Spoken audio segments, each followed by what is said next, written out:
Vacilfrutta, Adriatica, la Valle dei Sapori, un nuovo mondo alimentare. Avacil di Breda, Treviso.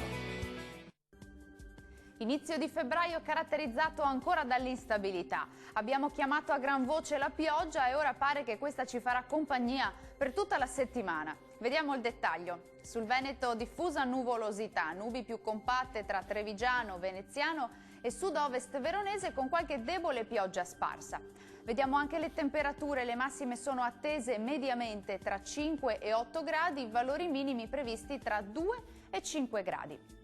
Spostiamoci a vedere la situazione del Friuli Venezia Giulia. Continuano cieli nuvolosi ovunque, nubi più intense su Goriziano, Udinese e Triestino anche con qualche pioggia, tempo asciutto ma con nebbie altrove.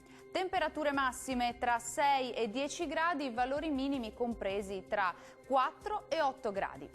Concludiamo con uno sguardo al Trentino Alto Adige, diffusa nuvolosità, possibilità anche di qualche piovasco o fiocchi sui settori alpini di confine.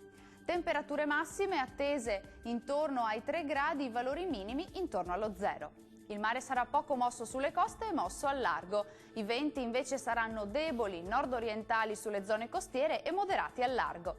Per oggi dal Meteo è tutto, arrivederci!